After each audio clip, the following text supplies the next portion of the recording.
Hello friends, Anika classes में आप सभी का स्वागत है। फ्रेंड्स, हमने अपने प्रैक्टिस सेट 2 के 38 क्वेश्चन कंप्लीट कर लिए थे। अब हमारा जो पार्ट शुरू हो रहा है वो फ्रेंड्स ग्रामर वाला पार्ट शुरू हो रहा है। फ्रेंड्स, मैं प्रैक्टिस सेट चाहूँ तो एक वीडियो में भी करा सकती हूँ, लेकिन जो 100 क्वेश्चन होते हैं वो बहुत ज़्यादा हो जाते हैं और समझ कर करने में हमें टाइम बहुत ज़्यादा लगता है। तो जो होगा, हम इसको 3 वीडियो में न करके हम इसको 2 वीडियो में कर सकते हैं। पॉसिबल हुआ तो इसको एक वीडियो में भी चाहूँगी कि कंप्लीट हो जाए, क्योंकि मैं खुद चाहती हूँ कि प्रैक्टिस सेट जल्दी से कंप्लीट हो जाए। फिर हमारा जो हिंदी साहित्य के जो इम्पोर्टेंट क्वेश्चन है हर एक चैप्टर के, हम उनको शुरू करें। तो हम शुरू कर रहे हैं अपना ग्रामर वाला जो व्याकरण जहाँ से शुरू होती है हमारे पेपर में, वहाँ से। नीचे दिए गए शब्दों का सही संधि वाला विकल्प पहचाने। देखो, जो पेपर है उसमें जो एक तो संधि वाला टॉपिक है, ये मोस्ट इम्पोर्टेंट टॉपिक है। एक वाक्य वाला टॉपिक है जिसमें सरल संयुक्त, और एक संज्ञा वाला टॉपिक है। और ये जो 3 टॉपिक हैं ये तो ऐसे हैं कि इन तीनों में से आपको कम से कम एक सेट में संधि से 2 क्वेश्चन, संज्ञा से 2 या 3 क्वेश्चन, वाक्य से 2 या 3 क्वेश्चन, इन तीनों से ना जरूर देखने को मिलेंगे। तो जितना हो सके ना व्याकरण में इन तीनों चैप्टर्स को ना बार बार में रिवाइज करते रहो, क्योंकि मोस्ट इम्पोर्टेंट है। देखो, यहाँ पर संधि वाला क्वेश्चन पूछा गया तत् प्लस टीका। तो देखो, तत् प्लस टीका क्या होता है? तत् टीका होता है, क्योंकि जो तय वर्ण है ये तय किस में बदल जाता है? तय में बदल जाता है। देखिए, हम इसका एक्सप्लेनेशन देखेंगे। यदि तय या दय के बाद तय या ठय हो, यानी कि तय और दय के बाद तय या ठय हो, तो तय या दय किस में बदल जाता है? आधा ठय में बदल जाता है। जैसे कि अभी तत् प्लस टीका। तो देखो, यहाँ पर तय है, इसके बाद क्या आया? टय। और अगर तय यहाँ पर दय होता और प्लस इसके बाद टय या ठय होता, तो ये किस में बदल जाता? आधे टय में बदल जाता। पथिक किसका काव्य संग्रह? सभी को पता है जो पथिक काव्य संग्रह हो किसका है? रामनेश त्रिपाठी का 4 काव्य संग्रह है। मिलन यामिनी बोले मिलन 1918, मानसिंह 1927, पथिक 1920, सोपन 1929। ये चारों काव्य संग्रह जो किसके हैं? रामनेश त्रिपाठी के हैं। सोपन हेतु इन्हें साहित्य अकादमी पुरस्कार मिला। एक रचना इनकी है सोपन। सोपन किसकी है? रामनेश त्रिपाठी की। इन्हें क्या मिला? हिंदुस्तानी अकादमी पुरस्कार मिला है। निम्न विकल्पों में संकेतवाचक वाक्य का सही विकल्प चुनिए। देखो, मैं बता रही हूँ संधि, वाक्य और संज्ञा से जरूर क्वेश्चन पूछे जाएंगे। तो यहाँ पर संकेतवाचक वाक्य बताना है। राम जाकर पढ़ाई करो, भगवान तुम्हें लंबी उम्र दे, कृपया सभी बैठ जाए, दीपक का घर उधर है। तो यहाँ पर संकेतवाचक, संकेत क्या होता है? किसी चीज़ को इशारा करके बताना होता है। तो वहाँ पर देखो, दीपक का घर उधर है, ये क्या है? इसमें इन्होंने इशारा करके संकेत किया कि जो घर की दिशा वो किधर है? उधर है। जहाँ एक वाक्य दूसरे वाक्य की संभावना पर निर्भर हो, वहाँ पर क्या होता है? संकेतवाचक वाक्य होते हैं। अब देखो, रचना की दृष्टि से वाक्य कितने प्रकार के होते हैं? 3, सरल, मिश्र और संयुक्त। अर्थ की दृष्टि से कितने होते हैं? 8, आज्ञावाचक, निषेध, इच्छा, प्रश्न, विस्मय, संकेत, विधि और संदेहवाचक वाक्य होते हैं। नेक्स्ट क्वेश्चन देखिए। हमें यहाँ पर इस क्वेश्चन में विशेषण का भेद बताना है। विशेषण बताना है। हमारे विद्यालय में 200 विद्यार्थी पढ़ते हैं। देखो, यहाँ पर 200 संख्या दी हुई है।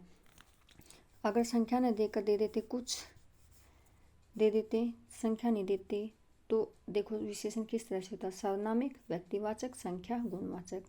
तो देखो, 200 है, संख्या है, तो ये क्या है? संख्यावाचक। अगर कुछ होती तो वहाँ पर क्या होता है? अनिश्चित संख्यावाचक हो जाता। कजरोटा शब्द में कौन सा प्रत्यय है? प्रत्यय सभी को पता है, जो मूल शब्द के पीछे लगते हैं उसको प्रत्यय कहते हैं, जो मूल शब्द के आगे लगते हैं उसको उपसर्ग कहते हैं। तो देखिए, कजरोटा में कौन सा प्रत्यय है? ओटा, ओटा या कजटा। तो ओटा जो है वो, कजर जो है उसमें ओटा क्या है? प्रत्यय लगा हुआ है। वह तोड़ती पत्थर, मैंने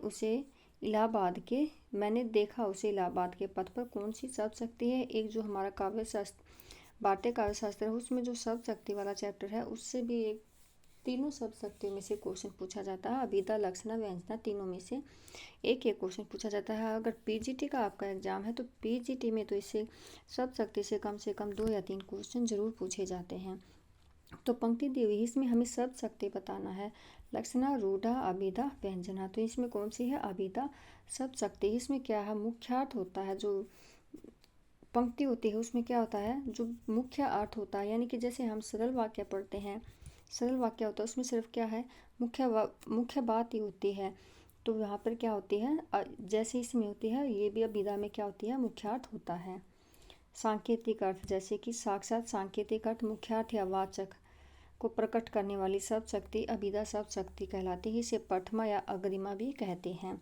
एक होती है लक्षणा, उसमें क्या है? किसी के लक्षण देकर पर बात की जाती है। जैसे किसी को आप कुछ कह रहे तो किसी दूसरे का नाम बोल करके किए तो उस जैसा लक्षण दिया जाता है। व्यंजना में क्या होता है? व्यंजना में जैसे कि हम कहते कुछ हैं और जो सामने वाला होता है उसका मीनिंग कुछ और निकाल लेता है, उसमें व्यंजना शब्द शक्ति होती है वो। नेक्स्ट क्वेश्चन देखिए, निम्न विकल्प में से उस विकल्प का चयन करें जो उपसर्ग से, यहाँ पर उपसर्ग बताना है। निरंजन, दिखावा, प्रतिकूल, अतिरेक। तो किस में उपसर्ग नहीं है? तो दिखावा में उपसर्ग नहीं है, इसमें क्या है? प्रत्यय लगा हुआ है। निम्न विकल्प में से संयुक्त वाक्य को पहचानिए। अब यहाँ पर संयुक्त वाक्य को बताना है। एक तो हमें जो सरल, संयुक्त और मिश्र है, इनकी जो परिभाषा है वो पता होनी चाहिए कि सरल, संयुक्त और मिश्र की परिभाषा क्या होती है। एक हमें इनके जो पहचानने का तरीका है वो पता होना चाहिए कि इनकी पहचान कैसी होती है। जो संयुक्त वाक्य होते हैं इसमें क्या होते हैं? दो वाक्य होते हैं और क्या है? वे दोनों वाक्य जो है एक दूसरे पर क्या है? आश्रित नहीं होते, यानी कि जो दोनों वाक्य हैं वे एक दूसरे पर आश्रित नहीं होते। जबकि मिश्र वाक्य में दो सरल वाक्य दिए होते हैं और वे दोनों आपस में एक दूसरे पर आश्रित होते हैं, यानी कि इसके बिना ये वाक्य अधूरा सा लगता है। ये मिश्र वाक्य की पहचान होती है। एक संयुक्त वाक्य की पहचान क्या होती है? किसी भी वाक्य के जिन दो वाक्यों के बीच में और, या, अथवा, तथा, किंतु ये सभी आएंगे तो ये सरल वाक्य की पहचान होगी। क्या उसने परीक्षा की तैयारी कर ली? दिन ढल गया और अंधेरा बढ़ने लगा। मीना बहुत अच्छा गाना गाती है। जैसे ही काम खत्म हुआ वैसे ही हम निकल गए। तो देखो मैंने बताया था संयुक्त वाक्य की पहचान क्या होती है? जब दो अक्षरों के बीच में और, तथा, या, किंतु, अथवा ये सभी आ जाते हैं। तो और हमारा सिर्फ एक ही सेंटेंस में है, बी में है, दिन ढल गया और अंधेरा बढ़ने लगा। तो ये क्या है? हमारा संयुक्त वाक्य है।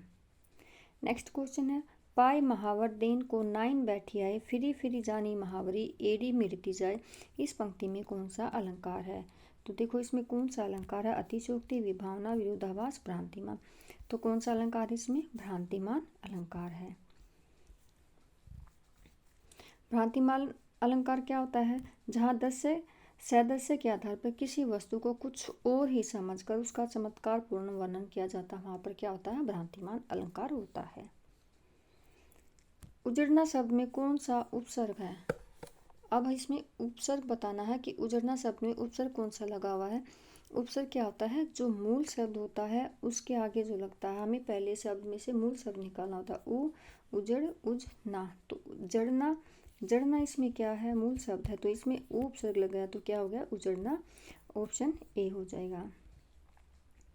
अब देखिए जो उपसर्ग की संख्या कई बार पूछी जाती है। संस्कृत के कितने होते हैं? 22, हिंदी में 10, उर्दू में 12, अंग्रेजी में 6 और अव्यय में 10 उपसर्ग होते हैं। ये इंपॉर्टेंट है क्योंकि कई बार इनकी संख्या भी पूछी जाती है। निम्न विकल्पों में से हमें जातिवाचक संज्ञा का सही विकल्प नहीं है बताना। देखो संज्ञा कौन सी पूछेगी? जाति। एक संज्ञा भाववाचक भी बहुत पूछी जाती है जातिवाचक के साथ। मैत्री, क्रोधी, रुलाई, शांति। तो जातिवाचक कौन सी नहीं है? क्रोधी। क्रोधी अगर यहाँ पर क्रोध होता तो ये संज्ञा होती, लेकिन यहाँ पर क्रोधी एक विशेषता बताई गई है तो यहाँ पर क्या है? जातिवाचक नहीं है। बाकी ये तीनों क्या है? जातिवाचक संज्ञा है। क्रोधी जातिवाचक संज्ञा नहीं है। निम्न विकल्पों में से देखो अब यहाँ पर भाववाचक संज्ञा पूछी गई है जो सही विकल्प नहीं है। तीक्ष्णता, क्रोध, पराया, निर्बलता। तो हमें जो भाववाचक संज्ञा नहीं है बताना है। क्या भाववाचक संज्ञा क्या होती है? जो हमारे अंदर होते हैं, जो हमारे अंदर भाव होते हैं वही भाववाचक संज्ञा होती है। तो देखो यहाँ पर पराया, पराया कोई भाव नहीं है तो यहाँ पर क्या हो जाएगा? सी ऑप्शन हो जाएगा। बाकी सभी भाववाचक संज्ञा हैं। नेक्स्ट क्वेश्चन है, पर्यायवाची शब्द नहीं है, हमें पर्यायवाची शब्द बताना। चातक, चातक का पर्यायवाची बताना है। वनपीड़िया, सारन, पपीहा, स्वाति भक्त। चातक क्या होता है? एक पक्षी होता है। तो कौन सा नहीं होता? वन प्रिय नहीं होता। वन प्रिय जो होता है वो किसका होता है?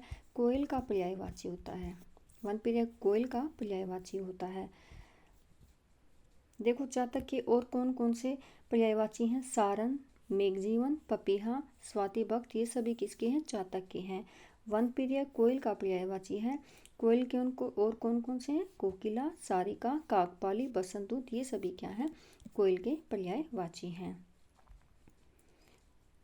नेक्स्ट क्वेश्चन देखिए, हमें एकार्थी शब्द बताना है कि एकार्थी शब्द कौन सा है जिसमें कभी बुढ़ापा न आए। अगम्य, अमर, अक्षम्य, अजर। तो देखो जिसमें बुढ़ापा ना आए वो क्या होता है? अजर। जर मीन्स क्या होता है? बुढ़ापा। और अगर हम इसमें अवसर लगाएंगे तो अजर, अजर क्या होता है? जो कभी, जिसमें कभी बुढ़ापा न आए। अगम्य, जहाँ पहुँचना बहुत कठिन हो। अमर, जो कभी न मरे। अक्षम्य, जो क्षमा के योग्य न हो। नेक्स्ट क्वेश्चन देखिए, अंबर पनघट में डुबो रही तारा घट उषा नागरी में कौन सा अलंकार है? श्लेष, वक्रोक्ति, रूपक, यमक। तो इसमें जो अलंकार दिया हुआ है वो कौन सा है? रूपक अलंकार है। जहाँ पर क्या होता है? उपमेय पर उपमान का आरोप या उपमान और उपमेय का अभेद ही होता है, वहाँ पर क्या होता है? रूपक अलंकार होता है। जैसे पंक्ति में अंबर, तारा और उषा जो है ये तीनों क्या है? उपमेय हैं। और पनघट, घट और नागरी जो है क्या है? इन पर क्या है? आरोप है उपमान का। नेक्स्ट क्वेश्चन देखिए, निम्न विकल्प में से मिश्र वाक्य को पहचानिए। अब देखो फिर से वाक्य वाला क्वेश्चन पूछा गया है। मिश्र वाक्य को पहचानना। मिश्र वाक्य क्या होता है? मैंने बताया था कि इसमें दो वाक्य होते हैं। दोनों क्या होते हैं? एक दूसरे पर आश्रित होते हैं, यानी कि एक के बिना दूसरा वाक्य अधूरा होता है। और इनकी पहचान होती है किससे होती है? वाक्य के बीच में जो, की, जो, जिसने, जो ही, जब, तब, बीच में जब वाक्य में ये सभी शब्द हमें मिलेंगे तो वहाँ पर क्या होगा? मिश्र वाक्य होगा। तुम अगर अपना काम जल्दी पूरा कर लो तो हम घूमने जा सकते हैं। मैं भी तुम्हारे जैसा डॉक्टर बनना चाहता हूँ। रेलगाड़ी बहुत धीरे चल रही है, उसने आज गृह कार्य नहीं किया। देखो मिश्र वाक्य कौन सा है इसमें? तुम अगर अपना काम जल्दी पूरा कर लो तो हम घूमने जा सकते हैं। तो यहाँ पर मिश्र वाक्य होगा, क्योंकि यहाँ पर जल्दी पूरा कर लो तो यहाँ पर क्या, ये वाक्य पूरा नहीं होता। यहाँ पर हम घूमने जा सकते हैं, यहाँ पर ये दोनों आपस में मिलकर एक पूरा वाक्य बनाते हैं। नेक्स्ट क्वेश्चन देखिए, वाक्य का सही भेद पहचानना है कि सही भेद कौन सा है। सुरेश विद्यालय जाता है और मन लगाकर पढ़ता। देखो बीच में और आया है। अभी हमने जो पहचान पढ़ी थी संयुक्त और मिश्र वाक्य की कौन सी है, और किस में आता है? और संयुक्त वाक्य में आता है। और, तथा, या, किंतु, ये सभी किस में आते हैं? संयुक्त वाक्य में। तो हमारा सही वाक्य इसमें कौन सा हो जाएगा? संयुक्त वाक्य हो जाएगा। नेक्स्ट क्वेश्चन देखिए, शब्द युग्म वाला विकल्प है। हमें शब्द युग्म बताना अग और अग में। अग और अग क्या होता है? आगे पीछे, आग अंधेरा, आदत उपकार, पर्वत पाप। तो अग होता है वो क्या होता है? पर्वत होता है। और अग है जो वो क्या होता है? पाप होता है। हमारा ऑप्शन नंबर डी हो जाएगा। नेक्स्ट क्वेश्चन देखिए, समास वाला क्वेश्चन है। चरण, कमल, इसमें हमें विग्रह बताना है। कर्मधारय समास है और इसमें कर्मधारय समास का जो विग्रह है हमें ये बताना है कि कौन सा सही है। कमल का चरण, चरण के समान कमल, कमल के समान चरण, या चरण का कमल। तो देखो साफ दिख रहा है कि सही विग्रह कमल के समान चरण सही विग्रह। और कौन सा समास है? कर्मधारय समास है। नेक्स्ट क्वेश्चन है, हमें सर्वनाम बताना है। उत्तम पुरुषवाचक सर्वनाम का सही विकल्प कौन सा है? तीन पुरुषवाचक सर्वनाम के तीन भेद होते हैं, उत्तम, मध्यम और अन्य। और तीनों की क्या है? अलग अलग पहचान होती है। तो उत्तम हमें बताना तुम, हमारे, वे, यह। तो जो उत्तम पुरुषवाचक सर्वनाम है वो कौन सा है? हमारे हैं। और ये कौन कौन से होते हैं? देखो उत्तम पुरुषवाचक सर्वनाम में कौन कौन से होते हैं? मैं, मेरा, मैंने, हम, हमारा, हमने, मुझे, मुझको, ये सभी क्या है? उत्तम पुरुषवाचक में आते हैं। मध्यम पुरुषवाचक में कौन से होते हैं? जैसे तू, तुम, तुम्हें, तुमने, तुमको, आप, आपने, आपको। और अन्य में कौन से होते हैं? वह, वे, उसने, उनको, उन्हें, ये सभी किस में आते हैं? अन्य पुरुषवाचक सर्वनाम में आते हैं। नेक्स्ट क्वेश्चन देखिए, हमें प्रत्यय से बने सही शब्द का विकल्प नहीं है, जो प्रत्यय से नहीं बना है वो बताना है। चढ़ान, बैठा, कमसीन, ठकुराई। तो जिसमें प्रत्यय नहीं है वो कौन सा है? कमसीन शब्द है वो, उसमें प्रत्यय नहीं लगा हुआ है। बाकी सभी तीनों में क्या है? प्रत्यय लगा हुआ है। नेक्स्ट क्वेश्चन देखिए, विलोम शब्द है। अब विलोम शब्द बताना उद्यमी का। व्यवसाय, आलसी, मेहनती, वित्त। तो उद्यमी का जो विलोम शब्द होगा वो कौन सा होगा? आलसी। उद्यमी क्या होता है? मेहनती। उद्यमी का जो मीनिंग होता है वो कौन सा होता है? मेहनती होता है। और जो मेहनती का विलोम होगा वो क्या होगा? आलसी होगा। नेक्स्ट क्वेश्चन देखिए, हमें लोकोक्ति बतानी है। एक क्वेश्चन लोकोक्ति और एक मुहावरे से भी जरूर पूछा जाता है। अकेला चना भाड़ नहीं फूटता। अकेला मनुष्य अपने दम पर किसी बड़े काम को अंजाम नहीं दे सकता। मनचाही बात हो जाना। जहाँ मालिक मूर्ख हो वहाँ सद्गुणों का आदर नहीं होता। शारीरिक बल और बुद्धि के बीच बुद्धि ही श्रेष्ठ होती है। तो जो इसका सही अर्थ है वो अकेला मनुष्य अपने दम पर किसी बड़े काम को अंजाम नहीं दे सकता है। अब कुछ अन्य लोकोक्तियाँ दी हैं, उनकी देखिए। अंधा क्या चाहे दो आंखें, मन चाही बात हो जाना। टका अंधे नगरी चौपट राजा, टके शेर भाजी, टका शेर खाजा। जहाँ मालिक मूर्ख हो वहाँ सद्गुणों का आदर नहीं होता। अकल बढ़िया भैंस, बुद्धि शारीरिक शक्ति से अधिक श्रेष्ठ होती है। नेक्स्ट क्वेश्चन फिर से लोकोक्तिया वाला आ गया है। देखिए, अपनी टांग उगारिए आप ही मरीज लाज। तो इसका सही अर्थ क्या होगा? अपना दोष स्वयं को दिखाई नहीं देता। क्रूप व्यक्ति का अधिक श्रृंगार करना। छल की कमाई यूं ही समाप्त हो जाती है। अपने घर की बात दूसरों से कहने पर बदनामी होती है। तो अपनी टांग उगारिए आप ही मर्जिए लाज। तो इसका हो जाएगा अपने घर की बात दूसरे से कहने पर बदनामी होती है। नेक्स्ट क्वेश्चन देखिए, भोजपुरी बोली किस गांव के आधार। देखो बोली यहाँ पर पूछा गया। अभी तक हमने क्वेश्चन पढ़े थे कौन सी बोली कहाँ से निकली है। अब यहाँ पर देखो भोजपुरी बोली दी हुई है और यहाँ पर पूछा गया है कि किस गांव के नाम पर जो भोजपुरी बोली है वो किस गांव के नाम पर पड़ी। भोजपुर, छत्तीसगढ़ी, जयपुर, किशनगढ़। तो भोजपुर नाम से भोजपुरी बोली नाम पड़ा है। अब इसका मुख्य केंद्र भी पूछा जाता है। तो देखो कहाँ इसका मुख्य केंद्र? शाहाबाद बना। इसका मुख्य केंद्र पहले शाहाबाद बना, बाद में भोजपुर बना। ठीक है। भोजपुरी को और किस नाम से जाना जाता है? मल्लिका, कशिका, बनारसी आदि नाम से भी जाना जाता है। और जो भोजपुरी है किस भाषा के अंतर्गत आती है? मगही अपभ्रंश के अंतर्गत आती हैं। भोजपुरी, मगही और मैथिली तीनों मगही के अंतर्गत आती हैं। मागधी के अंदर पश्चिमी पहाड़ी किस उपभाषा के अंतर्गत आती है? अब यहाँ पर उपभाषा पूछी गई है। पहाड़ी, राजस्थानी, बिहारी और पूर्वी। तो जो पश्चिमी भाषा है पहाड़ी वो किस में आती है? पहाड़ी में आती है। पश्चिमी पहाड़ी उपभाषा के अंतर्गत आती है और पहाड़ी उपभाषा किस खस अपभ्रंश से विकसित हुई थी। निम्न विकल्प में से किसे हिंदी की शैली नहीं मानेंगे? यानी कि हिंदी की शैली कौन सी नहीं है? मसनवी, संस्कृतनिष्ठ, दक्षिणी, हिंदुस्तानी। तो जो हिंदी की शैली नहीं है वो कौन सी नहीं है? मसनवी शैली नहीं है। मसनवी शैली किसकी भाषा की है? फारसी भाषा की शैली मसनवी शैली है। सूफी कवियों ने अपने काव्य में मसनवी शैली का प्रयोग किया है। मसनवी से तात्पर्य काव्य लिखने का ढंग से है, जिसके 4 चरण होते हैं। इसकी वंदना,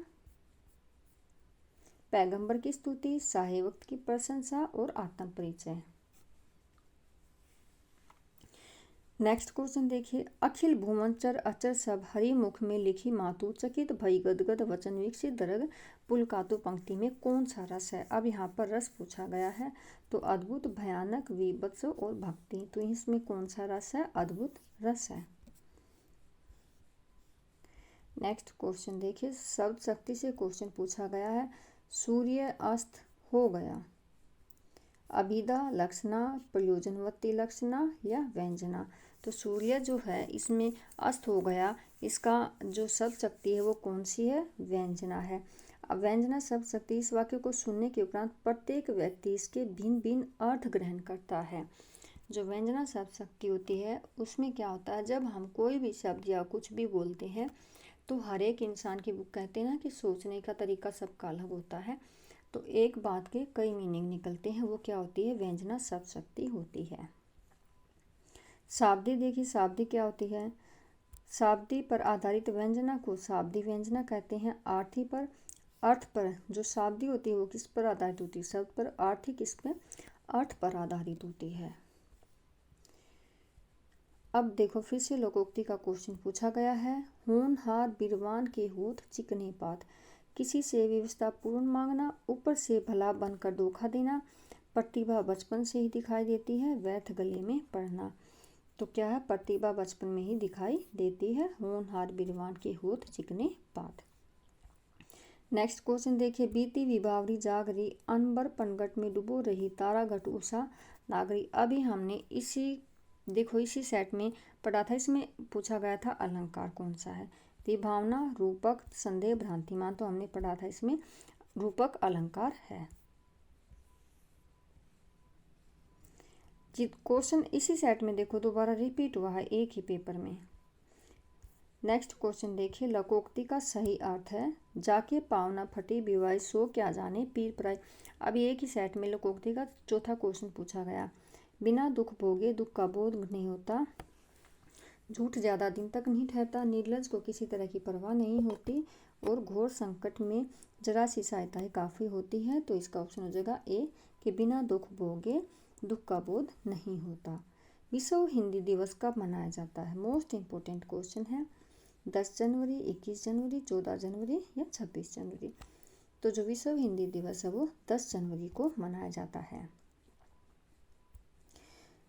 विश्व हिंदी दिवस 10 जनवरी को मनाया जाता है। पूर्व प्रधानमंत्री डॉक्टर मनमोहन सिंह ने हिंदी के प्रचार प्रसार हेतु 2006 में, कब से शुरुआत हुई थी? 2006 में 10 जनवरी को विश्व हिंदी दिवस मनाने का ऐलान किया था, जबकि 14 सितंबर को हिंदी दिवस के रूप में मनाया जाता है। तो ये याद रखना, ये कब से शुरू हुआ था? 2006 में शुरू हुआ था। और किसने किया था? जो पूर्व प्रधानमंत्री थे डॉक्टर मनमोहन सिंह ने। अब है मुहावरा। सर पर कफन बांधना, बहुत लज्जित होना, सेखी होना, संकट से बचना, बलिदान के लिए तैयार होना। सर पर कफन बांधना, बलिदान के लिए तैयार होना। फिर से मुहावरे से क्वेश्चन पूछा गया। 2 से 4 बनाने का गणित। मन में प्रकट होना, धन को जल्दी जल्दी बढ़ाने की कला, ऊपरी बातें करना, किसी धुन पर आड़े होना। तो 2 से 4 बनाने के गणित का है धन को जल्दी जल्दी बढ़ाने की कला। नागरी लिपि को किस नाम से जाना जाता है? जो नागरी लिपि होती है उसे और किस नाम से जाना जाता है? नंद देवी लिपि, देवलिपि, दैवीय लिपि या नंदी नागरी। तो जो नागरी लिपि होती है उसको नंदी नागरी लिपि के नाम से जाना जाता है। नागरी लिपि की स्थापना 1975 में दिल्ली में की गई थी। नंदी नागरी लिपि की दक्षिणी शैली है। जो नंदी नागरी है वो है नागरी लिपि की दक्षिणी शैली है। नंदी नागरी में लिखित शिलालेख और पांडुलिपियां दक्षिण भारत के पश्चिमी भागों में भी प्राप्त हुए हैं। इसी कारण नंदी नागरी को नागरी की दक्षिणी शैली भी कहते हैं। नेक्स्ट क्वेश्चन देखिए। मुहावरे से क्वेश्चन पूछा गया फिर से। अंधियारा मिटाना, अज्ञान समाप्त होना, विश्वास दिलाना, भेद का पता लगाना, हंसी उड़ाना। तो अंधियारा मिटाना क्या होता है? अज्ञान को समाप्त करना होता है। Next question. हाँ हाँ इन्हें रोकन को टोक न लगाओ तुम, इस पंक्ति में कौन सा अलंकार है? अनुप्रास, उपमा, वीप्सा, पुनरुक्तिवाद, भास। तो इसमें कौन सा अलंकार है? वीप्सा अलंकार है। राम को रूप निहारती जानकी, कंगन के नग की परीक्षा ही, याते सभे सुधी, भूली गई कर टेकी रही पलके तारत नाही। पंक्ति में कौन सा रस? यहाँ पर रस पूछा गया। हास्य, श्रृंगार, शांत और करुण। तो इसमें कौन सा रस है? श्रृंगार रस है। देवनागरी लिपि कैसे लिखी जाती है? अब यहाँ पर देखो लिपि के लिखने का ढंग पूछ लिया गया कि जो देवनागरी लिपि है वो कैसे लिखी जाती है। दाईं से बाईं ओर, नीचे से ऊपर की ओर, ऊपर से नीचे की ओर, या बाईं से दाईं की ओर। तो सभी को पता है देवनागरी लिपि है वो बाईं से दाईं ओर लिखी जाती है। कार्यालय हिंदी की भाषा कैसी होनी चाहिए? अभिधात्मक, लक्षणात्मक, व्यंजनात्मक, अभिधा लक्षणा मिश्रित। तो जो कार्यालय हिंदी होती है उसकी भाषा कैसी होनी चाहिए? अभिधात्मक होनी चाहिए। अभिधात्मक भाषा प्रयोग का तात्पर्य अभिधा मूलक भाषा से है, जहाँ किसी शब्द का सामान्य अर्थ ग्रहण किया जाए।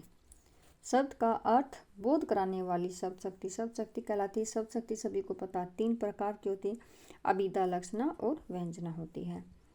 मध्यकालीन भारतीय आर्य भाषा का सही कालक्रमानुसार कौन सा है, यानी कि हमें सही कालक्रमानुसार बताना मध्यकालीन आर्य भाषा का। देखिए, जो भारतीय आर्य भाषा समूह को कितने भागों में बांटा गया? 3 भागों में बांटा गया, प्राचीन, मध्यकालीन और आधुनिक। जो प्राचीन भारतीय आर्य भाषा उसका समय कितना है? 2000 ईसा पूर्व से 500 ईसा पूर्व तक। प्राचीन आर्य भाषा में कौन कौन से आती हैं? वैदिक संस्कृत और लौकिक संस्कृत। जो वैदिक और लौकिक है वे किस में आते हैं? प्राचीन आर्य भाषा में आते हैं।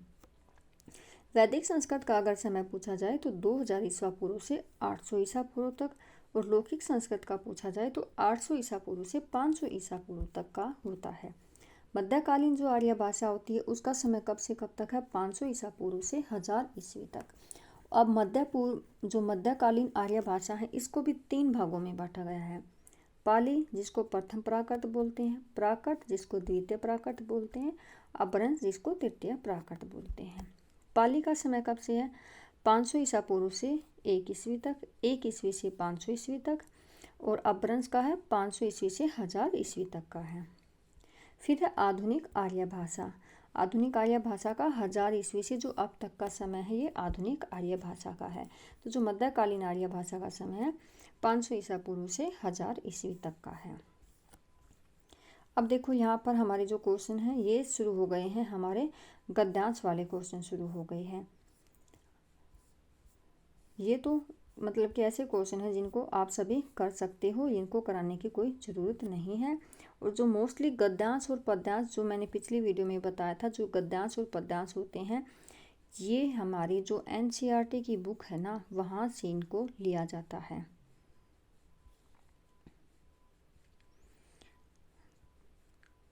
अब देखो यहाँ से जो हमारे 10 क्वेश्चन जो हमारे पैडा के आते हैं टीचिंग एप्टीट्यूड के, वे देखते हैं हम।